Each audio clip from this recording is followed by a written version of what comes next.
ഒത്ത സ്തംഭം അല്ലെങ്കിൽ സിലിണ്ടർ ഈ ആകൃതിയിലാണ്. താഴെ മുകളിലും വൃത്താകൃതിയിൽ. ഇത് ഉയരം h, r റേഡിയസ് ആരം. പാദ വിസ്തീർണം പാദം വൃത്താകൃതിയിലാണ് πr². വൃത്തത്തിൻ്റെ വിസ്തീർണം πr². വക്രമുഖ വിസ്തീർണം CS എക്കാർഡ് സർഫസ് ഏരിയ 2πrh. വ്യാപ്തം എന്ന് പറയാൻ πr²h. h സിലിണ്ടറിൻ്റെ ഉയരം, r ആരം. ഉപരിതല വിസ്തീർണം കാണാൻ 2πr × r+h. ഉപരിതല വിസ്തീർണം total surface area 2πr × r+h. ഇത് സിലിണ്ടറിൻ്റെ.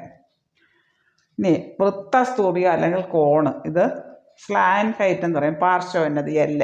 ഇത് ശരിക്കുള്ള ഹൈറ്റ്. ഇതിൻ്റെ പാദത്തിൻ്റെ മധ്യം മുതൽ കേന്ദ്രം മുതൽ അറ്റം വരെ ഈ മനോഭാവമുള്ള h. അതായത് പാർശ്വോന്നതി L, r ആരം, h ഉയരം. വൃത്തസ്തൂപികയുടെ കോണിൻ്റെ ഉയരം L² = h² + r². ഇതൊരു വട്ടത്രികോണം വരും ഇങ്ങനെ. ഇവിടെ 90 ഡിഗ്രി. L² ഇത് കർണം² പാദം² + ലംബം². L² = h² + r². പാദ വിസ്തീർണം എന്ന് പറയാൻ പാദം സർക്കുലർ ആകൃതിയിലാണ് πr². വക്രമുഖ വിസ്തീർണം CS എക്കാർഡ് സർഫസ് ഏരിയ πrl.